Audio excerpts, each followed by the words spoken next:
Bismillahirrahmanirrahim. Assalamualaikum warahmatullahi wabarakatuh. Oke, kawan-kawan semua, Bapak Ibu semuanya, ketemu lagi di channel Dr. Sarwo ya. Oke, hari ini kita akan membahas atau menjawab pertanyaan yang sering diajukan di online maupun offline ya. Tapi sebelumnya saya ingatkan kembali ya disclaimer-nya. Jadi konten yang saya buat itu tidak bisa menggantikan dokter atau tenaga medis di sekitar Anda ya, tidak dapat menggantikan ya, tidak dapat menggantikan juga terapi yang disarankan oleh tenaga medis atau dokter di tempat Anda atau di dekat Anda. Jadi edukasi dalam video ini hanya bersifat umum dan menjawab hanya bersifat umum saja, tidak akan meresepkan obat dan tidak akan memberikan rekomendasi obat secara spesifik. Wah, seperti itu ya. Jadi semoga dipahami kan. Karena masih banyak juga yang wah lah kalau gitu mah aja langsung ke dokter aja. Ya, ini memang edukasi secara umum. Tidak bisa menjawab misalnya, "Dok, ini obatnya apa? Saya kok nggak dikasih obatnya," kan gitu. Di online nggak bisa. Jadi dokter saat memberikan obat harus mendiagnosa dengan tepat. Mendiagnosa tepat itu ada tata caranya ya, misalnya dengan anamnesis, pemeriksaan fisik, baru menyimpulkan diagnosanya, kemudian terapinya gitu ya. Semoga dimengerti. Oke, kita lanjutkan ya. Ini pertanyaannya kemarin tuh ya, "Dok, apa saja penyebab nyeri dada?" Oh, nyeri dada ini sering sekali ya. Orang-orang selalu nyeri dada, sebenarnya udah sering tak bahas tapi masih banyak yang bertanya. Jadi kita jawab secara khusus untuk nyeri dada ini. Jadi penyebab nyeri dada ya seperti yang diketahui bersama, penyebab nyeri dada yang paling ditakuti yang pertama jantung ya, paling utama jantung, dan memang sering terjadi jantung ya gitu. Nyeri dada terutama di sebelah kiri ya, di sebelah kiri. Nyeri dada yang disebabkan karena jantung itu bisa di sebelah kiri, kadang juga tengah, kadang juga kanan gitu ya. Kemudian saat nyeri dada ini biasanya keringat dingin, panik gitu ya. Keringatnya blor-bloran biasanya ya. Ini. Kemudian kalau tanda seringnya dikira cuma masuk angin biasa. Nah, ini harus hati-hati. Nanti kita jabarkan lagi yang lain sehingga bisa membedakan ini masuk angin biasa, ini hal yang biasa atau sesuatu yang gawat yang harus segera dibawa ke rumah sakit. Ya, rata-rata sudah dalam kondisi keroan misalnya di rumah gitu ya. Di bawah sudah berat dan kadang juga tidak ada ya. Ini harus hati-hati teman-teman semuanya ya. Maka dari itu yang seperti ini tidak bisa diselesaikan dengan tanya jawab secara online. Ya, secara tidak langsung ya, harus langsung diperiksa, set EKG, nanti dokter langsung ya. Kalau kamu mengalami nyeri dada yang seperti tadi itu harus langsung ke rumah sakit yang besar ya, yang besar, yang alatnya lengkap ya. Jangan ke dokter praktek misalnya yang mungkin lagi rame-ramenya dan tidak akan bisa. Jadi ke rumah sakit ya, yang kondisi seperti itu harus ke rumah sakit yang lengkap dan besar. Jadi pastikan kalau kamu punya faktor risiko sakit jantung ya harus pastikan untuk jaga-jaganya kamu harus cari rumah sakit yang dekat gitu. Misalnya kamu ya yang punya faktor risiko ya gitu. Dan rata-rata paling sering ya hati-hati ya, ini saya harus sampaikan ya, perokok memiliki potensi yang lebih besar untuk mengalami serangan jantung ini gitu ya. Jadi rata-rata yang tak temui ya rata-rata perokok rata-rata. Gitu. Jadi harus hati-hati, pastikan di tempatmu ada rumah sakit yang besar ya, yang bisa menangani untuk sakit serangan jantung ini ya gitu ya. Jadi kalau kamu jauh ya, hidup sehat saja lebih baik ya, hidup sehat saja lebih baik. Jadi jauh dari rumah sakit 1 jam 2 jam perjalanan, di situ apalagi di situ tidak ada dokter spesialisnya atau tidak ada dokter spesialis jantungnya, ya hati-hati gitu ya. Jadi semuanya bisa terjadi ya, semua orang bisa mengalami penyakit jantung, cuma orang-orang tertentu memiliki potensial lebih tinggi, jadi harus hati-hati. Kan nanti kita bahas lagi di video yang lain ya. Kemudian tadi apa? Nyeri dada kena jantung ya, satu. Yang kedua yang paling sering juga karena asam lambung yang naik ya, ini juga sensasinya nyeri dada gitu ya. Ini juga bisa berkeringat juga bisa ya nyeri dada bisa untuk panas dok gitu ya. Nah, kalau ini membedakannya gimana? Kalau ini dia biasanya di ulu hati naik gitu ya, rasanya kadang panasnya sampai sini, walaupun jantung tadi bisa juga ya, ini bisa naik ke sini. Nah, naik ke sini ya, kadang-kadang aduh perih habis makan apa, atau habis stres, atau habis telat makan gitu ya, itu harus hati-hati. Lambung juga ya bisa, sensasi nyeri dadanya bisa keluar juga ya gitu.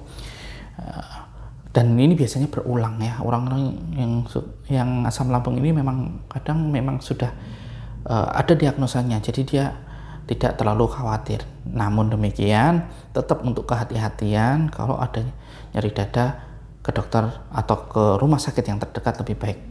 Nanti akan dilakukan pemeriksaan lagi. Kemudian apa lagi yang paling sering? Paru juga, penyakit paru juga bisa. Penyakit paru yang kronis gitu ya, penyakit paru obstruktif kronis ya, PPOK gitu, bisa dia nyeri dada gitu ya. Misalnya sama sesak nafas biasanya ya gitu. Itu harus hati-hati. Penyakit paru yang lain juga ada sensasi nyeri dadanya. Kadang juga asma juga ini ya, bisa ada sensasi nyeri dadanya akut ya, jadi harus hati-hati. Jadi tetap kalau kamu punya penyakit tertentu, kamu harus punya konsultan dokter yang terdekat, yang bisa dikonsuli atau yang biasa kamu periksa gitu, kamu tanyain gitu ya. Nah, jadi apa? Jantung, lambung, paru, kemudian otot ya. Otot juga bisa ya. Otot juga ini bisa, ini sering banget. Saya habis main badminton, saya habis angkat junjung, nge-gym, atau kerja berat gitu, ini sangat mungkin sekali ya. Atau habis main sepeda, dok, main sepeda tidak apa-apa no, tapi jaraknya 100 kilo, 200 kilo, wah ini berlebihan kan gitu misalnya. Otot-ototnya semua kena, kadang-kadang capek otot-otot semua, jadi nyeri ya, nyeri sensasi di mana-mana. Pasien kita kan banyak petani ya, kadang aduh nyeri dada, atau ibu-ibu yang masih gendong anak ya, kadang ibu rumah tangga yang setiap hari gendong anak, itu juga bisa ya, jadi otot-ototnya ya bisa juga. Jadi harus hati-hati. Nah, ini ada pemicunya ya, ada pemicu aktivitas fisik. Kemudian yang berikutnya adalah psikis atau stres. Diperiksa enggak apa-apa ini mbak, ibu, diperiksa enggak apa-apa, ini enggak apa-apa, di EKG rekam jantung bagus, enggak masalah, ini kemungkinan psikis. Bisa sering banget kan gitu. Biasanya ibu-ibu, mbak-mbak gitu ya, sering seperti itu. Laki-laki pun ya ada gitu, saya kan nggak apa-apa loh dok. Ya memang nggak apa-apa loh pak, nggak apa-apa loh mas. Loh kok sakit ya mas? Coba relax, piknik kono, mancing apa piknik apa dolan ngendi ngono loh. Kan gitu ya. Jadi biar relax, pikiran biar relax, otot biar relax ya, nyeri dada hilang kan gitu. Kan sering juga kan seperti itu, enggak apa-apa kok, tapi merasa sakit ya, merasa sesek ya, nyeri dada ya, kadang sini ya. Kalau psikis karakternya gitu, pindah-pindah nyerinya, enggak satu titik saja gitu. Nah terus dok, apa yang harus saya lakukan jika terjadi nyeri dada? Kalau kamu nyeri dada, yang harus dilakukan adalah segera ke rumah sakit atau dokter terdekat ya. Seperti tadi, kalau gejalanya berat, nyerinya sini dok, nyeri dada kiri, ini kiri ya kameranya ya, kiri dok. Kemudian seperti ditimpa batu besar, terus keringetan dok. Aduh ini ya, biasanya memang ini basah keringetan, karakternya jelas, jelas sekali ya. Wah ini jadi dadanya sangat sekali ini. Nah, harus ke rumah sakit besar. Nanti obat-obatnya, pemeriksaannya, dan obat-obatnya memang khusus kalau di rumah sakit besar. Kalau kamu di klinik kecil, dekat klinik kecil akan susah gitu loh, akan susah. Apalagi dokter praktek biasanya enggak ada ya. Kalau yang seperti itu harus ke dokter, harus ke rumah sakit, maksud saya rumah sakit yang besar.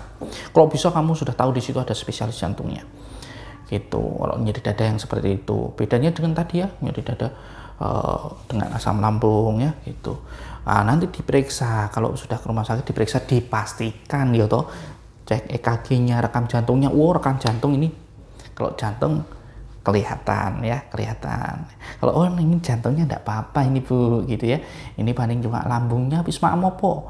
Wah ya tadi makan opor pedes dong, dan itu pas kondisi telat makan ya cocok ya, lambungnya kena bisa ya, gastritis juga bisa, asam lambung naik juga bisa ya. Sebelumnya memang saya ada asam lambung, dok, cocok lagi lambungnya gitu.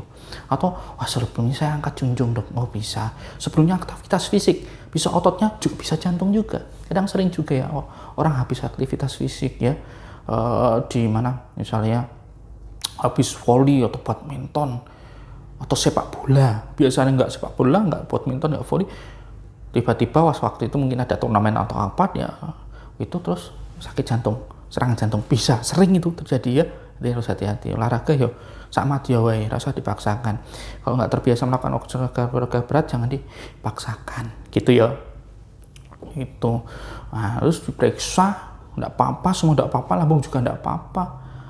Weh, mungkin aja ininya pikirannya ini ya, habis mikir apa, oh iya saya itu kemarin kerjaan banyak, pusing gitu, pusing kok sampai nyeri dada, oh bisa itu, wah saya itu mikir suami saya gini kan, itu bisa. Ibu-ibu nih yang paling sering ya, saya tuh mikir gini ya, banyak pikiran, bisa. Nah itu tadi ya, berbagai macam penyebab dari nyeri dada yang harus kamu ketahui. Jadi nggak jantung saja, nggak yang ringan saja, bisa ringan bisa berat. Langkah yang harus kamu lakukan sudah kami sebutkan. Semoga bermanfaat, semoga sehat selalu semuanya, amin gitu ya. Jika ada pertanyaan bisa ditanyakan di kolom komentar ya. Dan itu tadi ya, ini adalah edukasi, tidak menggantikan dokter, tidak menggantikan tenaga medis yang ada di sekitarmu atau di dekatmu gitu, dan tidak meresepkan obat-obatan secara khusus dan obat-obatan keras gitu. Semoga dapat dimengerti dan semoga Anda sekeluarga sehat selalu semuanya, amin. Barakallahu fikum. Assalamualaikum warahmatullahi wabarakatuh.